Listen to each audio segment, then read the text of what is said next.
Hi, good evening, everyone. It's that time again, Monday evening with Priti Raichura. And guess who's joining me today? It's someone who I've been dying to introduce you to. It's the wonderful Alison Fleming, who I've had the pleasure of working with on a few occasions. And she's wonderful because she's absolutely great at running weddings. And when I say running weddings, I mean she's a celebrant, and she's not just a celebrant, but I'm going to let her introduce herself to you in a little while. But I want to just give her a warm welcome. So a very warm welcome on the show tonight, Alison. I know that we've been speaking, we've been trying to get you on the show, and you've been just so busy, especially with the kind of weddings you and I have been delivering recently. But thank you so much for joining me and taking time out tonight.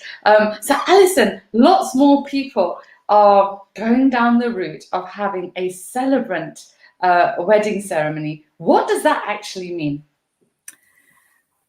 Well, the celebrant, you either go to church to be married, or you do a registrar-led ceremony, or then there's the celebrant, and that's really your choices in going down the wedding route. Using the services of a celebrant means that everything is more personalized. It means that we work with a blank canvas, and it means that you can put your personalities into your whole ceremony. It's all about the couple, and working alongside a celebrant, you have a very personalized journey. You have access to me at all times, and we just start a journey together. And people now are looking for more choices in their ceremonies, and that's exactly what you get with the celebrant. No two people are the same. Every couple have their unique love story to tell, and it's my role then to bring everything to fruition for everyone to make the best memories on their wedding day.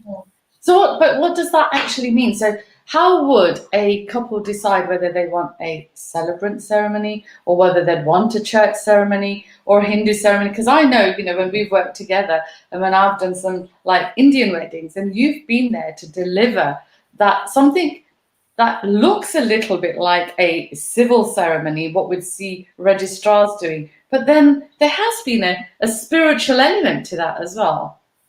Absolutely. I believe in adding that element, the meaningful part of the ceremony. Although celebrant ceremonies at the moment aren't legal, but we're hoping, and we can perhaps talk about that a little bit later, about the fact that the legalities are looking to change. And hopefully within a couple of years, then us as civil celebrants will be able to be made legal. So we'll be able to deliver legal ceremonies. But at the moment, so all the elements, if a couple come to me and they want to also not lose the influence of their upbringing, whatever religion or background they come from, then as a celebrant, we can introduce that into the ceremony. It literally is. You can have a combination of whatever you would like. So if you want any religious parts in it, or as you know, Priti, we've added the Asian elements into the ceremonies as well. So really is for you to add anything. You don't have to literally go to a church. You can have the best of both worlds. Absolutely. Yeah, and I know I've noticed, because of the kind of weddings that you have been doing, and especially those that you've been doing recently as well.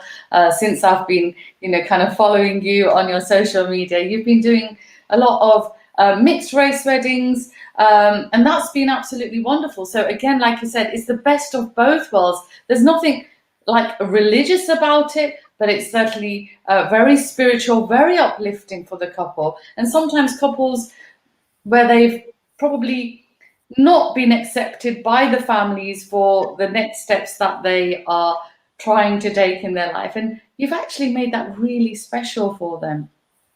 I think it's very, very difficult sometimes for couples that are come within a very religious back family. And if you've got one of the couple that is more inclined to be that religious side and the other one isn't, then there has to be a compromise. And so therefore they don't want to go down the route of having a fully religious one. They want to please both of themselves, but also please the family members, so that you're not saying and turning your back on the fact that that religion is important to you. So it's about combining all those lovely parts.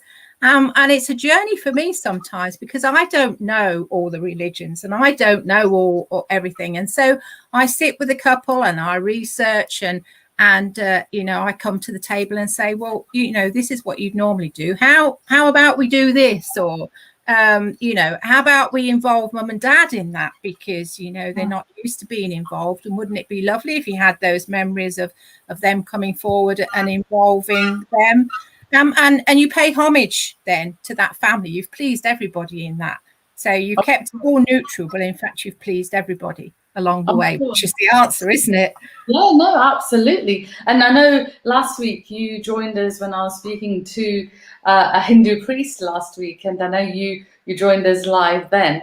And and I know that you're always trying to find out about all the various different religions, because you work right across all the different religions, bringing couples together. And and I know, like you said, it's not just about the religious aspect, it's about the spiritual aspect. And sometimes what I do find is that British-born kind of Asians, or because I know you've been doing lots of Asian ceremonies, whether they're Hindu, Sikh, or Islamic, and I know that you've been, and when it is like mixed faith weddings, I know that you've been trying to bring out what the bits that really the bits that the couple really believe in, the bits that the couple kind of have grown up with. So whether it's a little bit of Hinduism with a bit of Sikhism, bringing those religious elements together and then having that as part of the ceremony. But is the ceremony then conducted in English? And I know the answers to this, but I'm asking you these questions for the benefit of those people that are joining us here tonight. Well, it is primarily, but also I have worked alongside interpreters, because when we had weddings where people were able to travel from countries, India and far away, China, wherever the family were coming from, we didn't want there to be any barriers of communication. So often in key parts, like the exchange of rings, or the most important parts that we've added in of that particular religion, we would have a member of the family or somebody that we would bring in, and we consider all these things. They're really important. It's not just the bride and groom, it's about their loved ones and guests that they've invited. It's all a journey for all of them, and to have the experience together. So it's not just a question of just standing up in front of the couples and just saying a few words, which you get with a registrar-led ceremony. It's a legal registrar. So tell us a little bit how this differs from that of what we see in a civil office, because you've actually been a registrar before. I have, yes. And that's how my journey as a celebrant started, actually. I was 15 years as a registrar. So I saw lots and lots of couples married. And but I was fortunate in that I worked in a smaller registrar office, and myself and the team always tried our best to make it as personal as we could. We made an effort to try and be there in person on as many venues as we could for that couple to break down those barriers. But as time went on, lots and lots of changes just meant that it was a conveyor belt. You can't explain it anyway. And it is the same ceremony for everybody. It's exactly the same words. It's about 10-15 minutes long. There isn't any, I just relate it to the bride and groom with their backs to their guests, and the guests not having any interaction at all. Now, would you want that as the remembrance of your wedding day, to have those memories, or would you rather have all your members of family being considered and your guests, and there are lots of rituals that we write into the ceremonies where people can be involved together. It's very uplifting. People remember things like that. And so therefore they go away from the ceremony, which to me is setting the scene for the whole day. And they go away then having set that scene of everybody being upbeat and enjoying themselves, and just reminding them of how happy an occasion can be and how different it can be. Sure. However, I must say that as a registrar, obviously it's very structured, and a lot of my clients, one of the question is, well, I don't want it to look like it's a circus. I want it to look as if it's legal. I say, well, with my history of being a registrar, I do keep the framework there. So the exchange of rings, I have a book to sign in, and I actually compile a bespoke certificate for the couple so they can have witnesses coming forward. So as far as any of the guests go, in their mind, you've got those key things that relates to a legal ceremony. So there's never any doubt. In all the ceremonies that I've had, very, very few, probably only a handful of people that have questioned, is it legal or not? So the couple get the best of both worlds. And do you think it will become legal at any stage? Well, it's got a very strong case, because obviously, as you know, in Scotland, celebrants are already and have been doing so for years. And it is the commission behind it has been asking for it, and working along what the government guidelines are wanting choice for couples.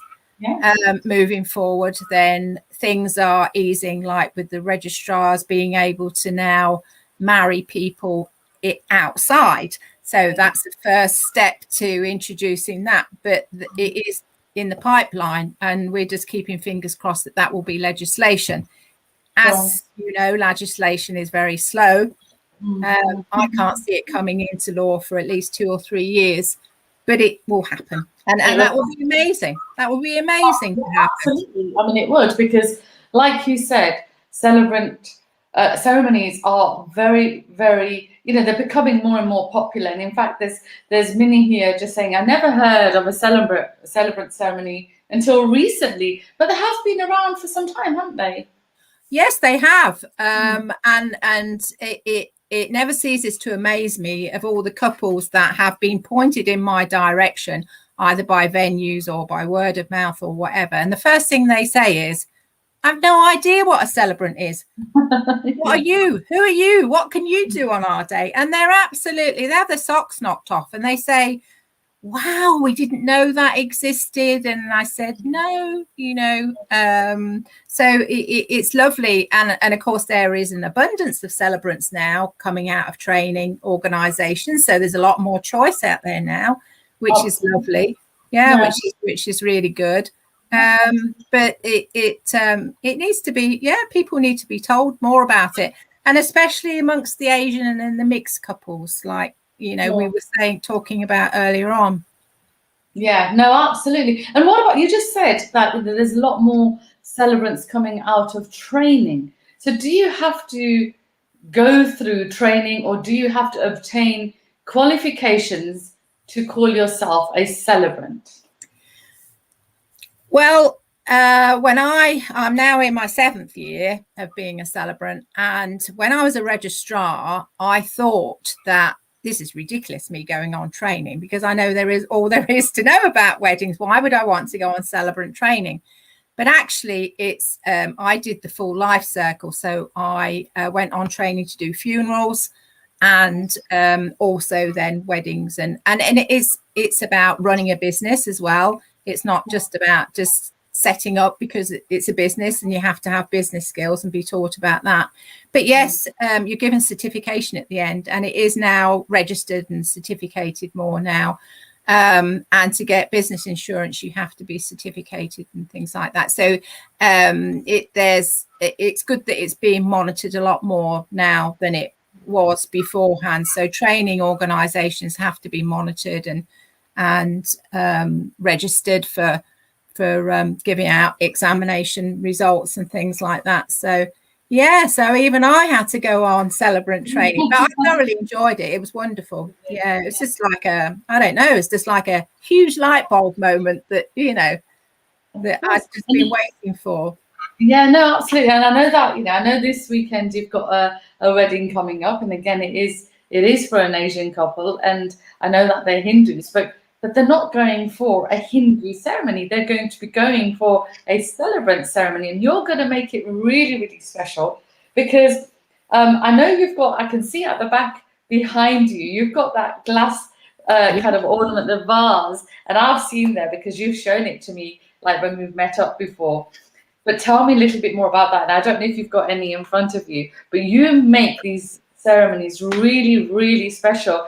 And when I saw that and what you do, I'm not going to spoil the surprise for those people that are joining. I'm going to let you do all the talking. I'm going to just remain quiet. Tell us more about that ceremony. As we all know, last year with COVID was a horrific time for all businesses, and no less so than for the wedding businesses. And of course, all our wedding business was almost lost overnight, wasn't it, Priti?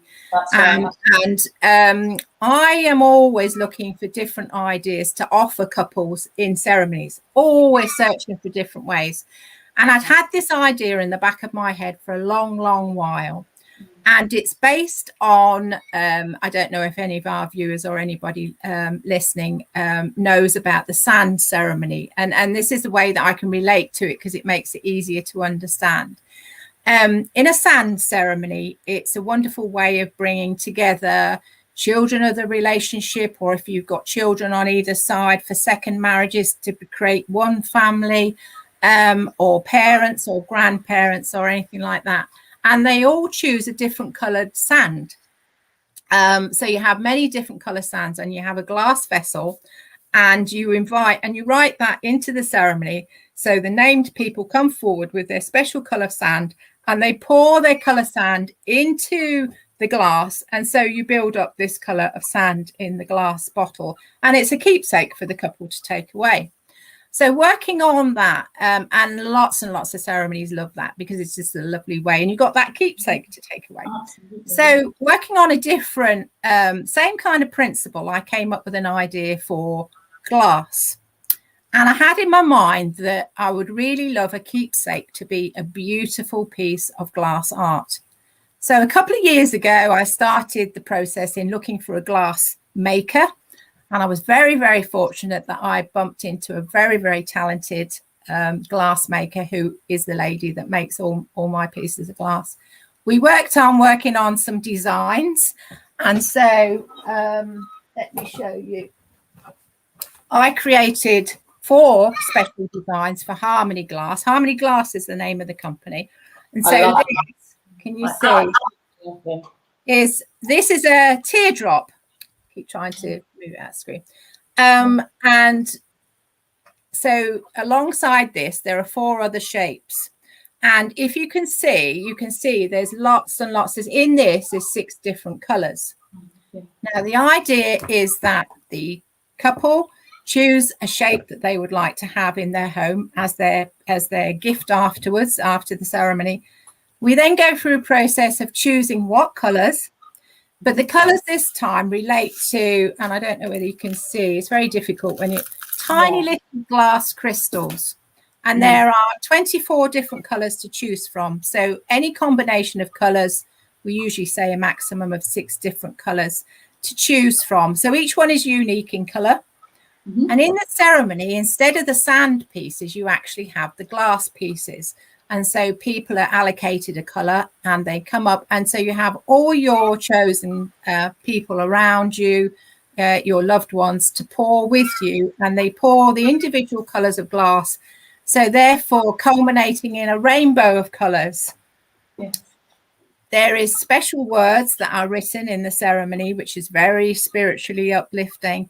And of course, colours relate to spiritual meanings. So according to the colours that the couple chooses, then relates to the words that are said in the ceremony. Also, marriage is a very poignant time, and certainly with COVID at the moment, we've lost a lot of loved ones, and the loved ones that we had planned to have them at our ceremony a year ago and not been able to. So they've chosen a colour for their loved one that's passed.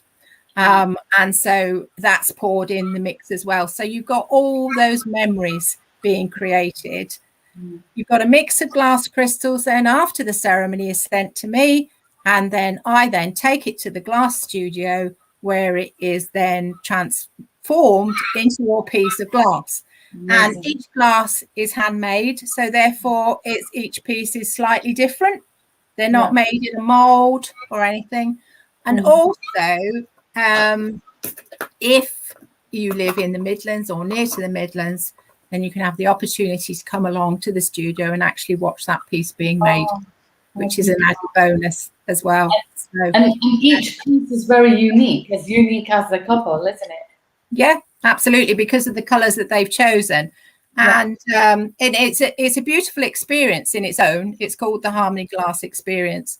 But the fact that it's written in and used in a ceremony, it's very unique. People haven't seen it yet, and it's very beautiful. But then you have that beautiful keepsake, of which you can put on a base lamp like I've got to highlight it, and have it in your home for a lifetime.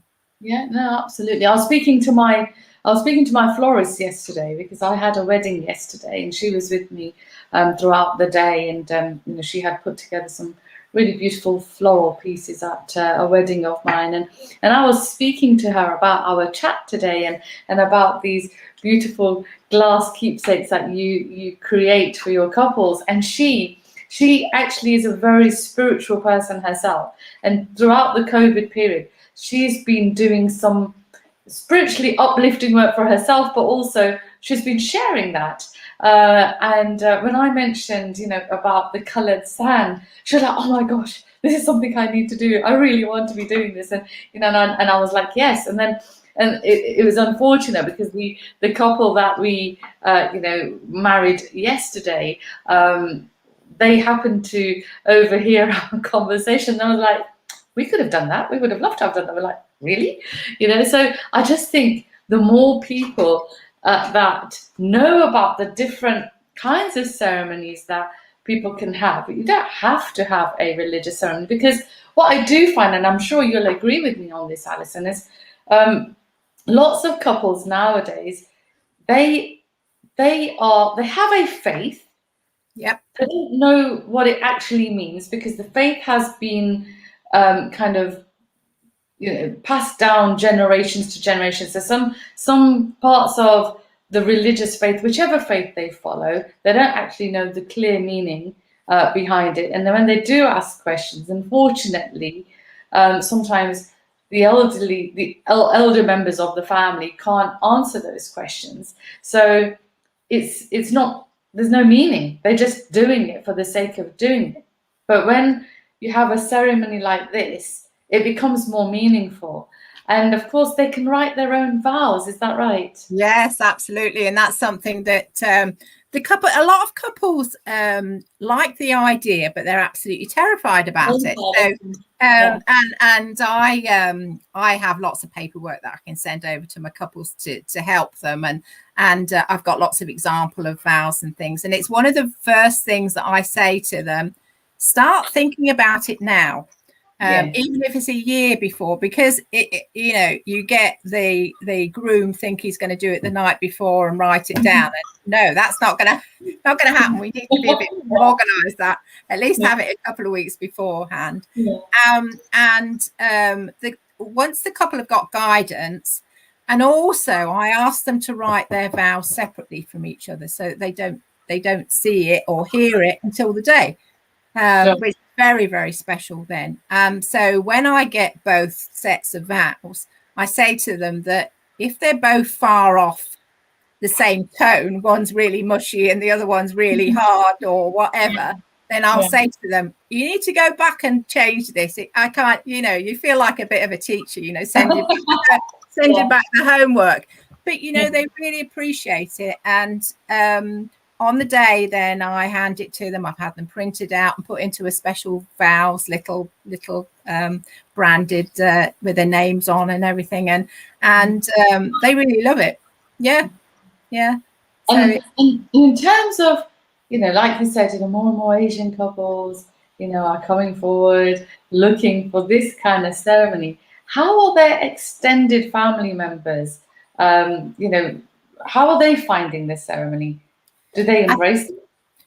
They, I think that this particular couple that I've got next weekend, they, and this is why I'm extremely busy at the moment, more so with last minute ones, is that they've had to cut their plans down from 400 people to very small people at the Registrar office. And this particular couple were only going to have a Registrar office wedding. And then have plans then probably later on next year or whenever. But they were recommended me, and so they spoke to me. So the initial plans were just to have the registrar, and then when they found out, then they absolutely loved the idea.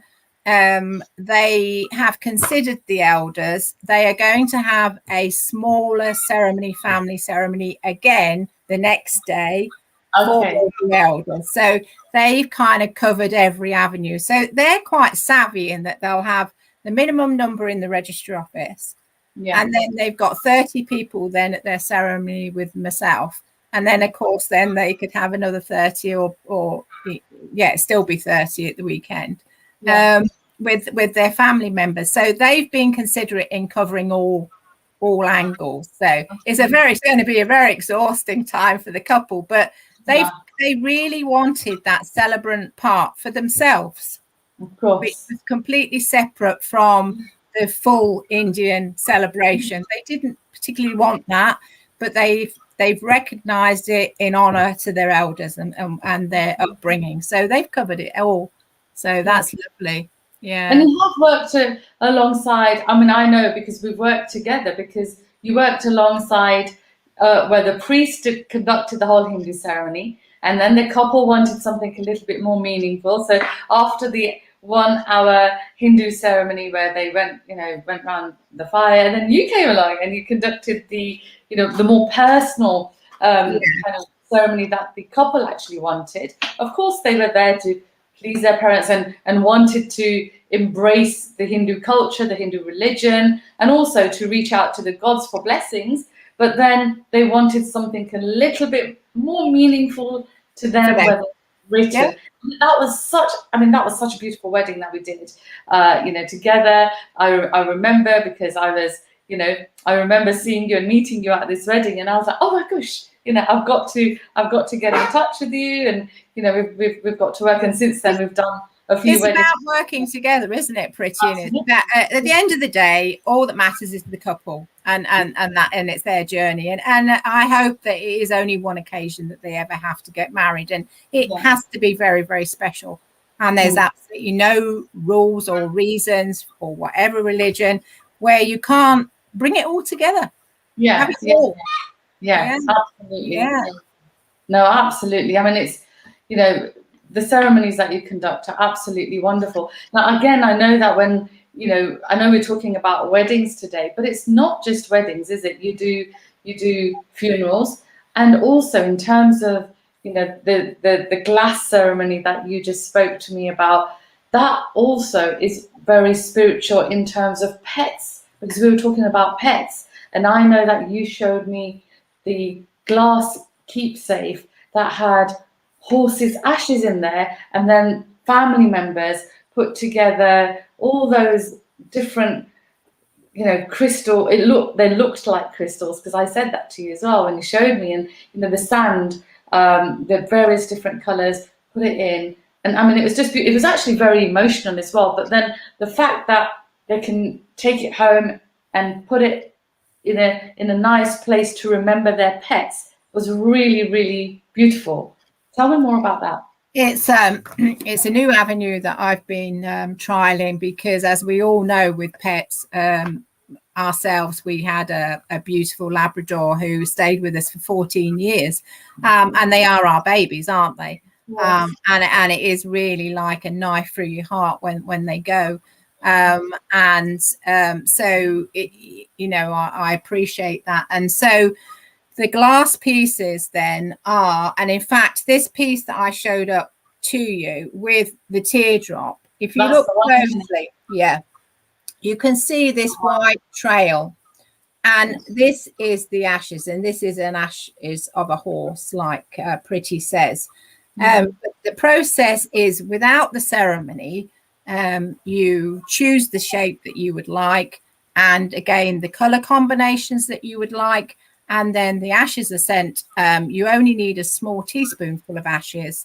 So it gives you the opportunity to have choices of other things that you might want to do, because you might want to scatter the pet in a certain area in your garden, or a favorite place. You might want it to be put into something else, jewelry or whatever. So you still have that opportunity to have a piece of glass. And the ashes are encapsulated into that mix that blend of all the different colors.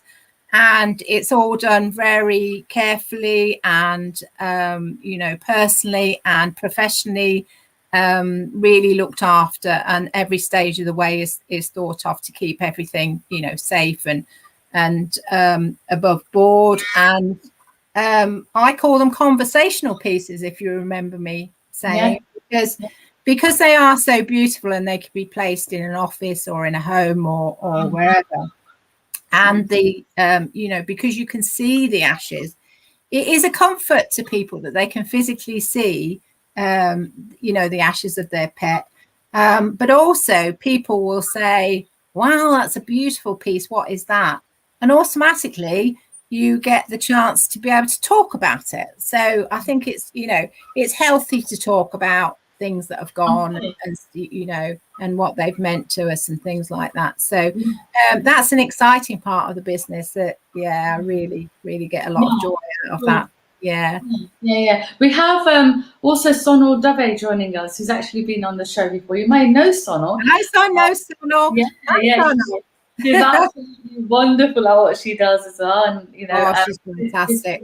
She's saying hi, Priti and Alison, lovely to see you both. And she's saying, celebrants are awesome and love creating beautiful ceremonies, from weddings, renewing vows, naming ceremonies, funerals, scattering of ashes, and celebrations of life, plus lots more. And that just shows, that you guys are so talented yourself, Sonal, and I know we've also had Jazz on here, who you may know from Nottingham. Your personalities, actually, the three of you, they really do come across, when I do speak to you. All three of you are so wonderful, and I know that you've got, such, amazing experience with everything you do, from weddings to funerals to everything else. And I'm not, saying weddings and funerals because I don't want to be talking about funerals and dampening the conversation, because we are talking about weddings today. But in terms of the full range of, the kind of different ceremonies all of you can conduct, it requires so much skill. So, I do applaud all of you there in terms of the great, fantastic. It's just an amazing, people say you have an amazing job, and I don't, and probably Sonal will agree with me. It's not a job, it's a vocation.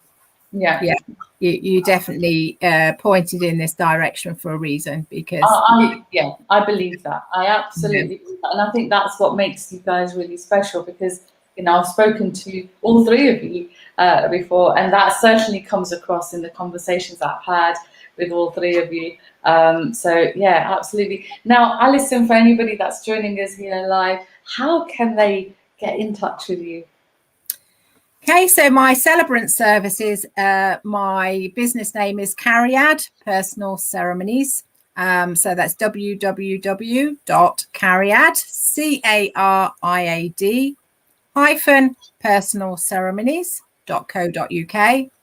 And there is a page on there that relates to the glass. But if you want to have a full website for the Harmony glass, that is an easier one to remember, www.harmonyglass.co.uk. And if anybody has any queries about either of those, then I'm more than happy to have a chat. I just love to talk. Yeah, you do love to talk, and I love listening. I think it's wonderful, and and I'm really, really looking forward to working with you very, very soon, because I know we've got a few weddings coming up. So I really am looking forward to meeting with you and working with you. And I know we met a few weeks ago over coffee, and you showed me all Yes, yeah. After such a long while of waiting, Priti. I know, absolutely, because I think we've been crazy. And then finally we met a couple of it's weeks been ago. lovely. And look, I've got my cup of tea here, and you got me that personalised gift. You gave me a personalised poster. That was really nice. I am going to thank you live on air for that as well. I haven't got it here, but I have got it over there somewhere. But I won't go over. But thank you for that as well. What have you got? I did have one. Oh yes, look, here's mine. Oh yes, I've got the same. Snap. I love that. It's so beautiful. It is so all the jewels shining. All the jewels, yeah. It says everything, doesn't it, Priti? Gratitude.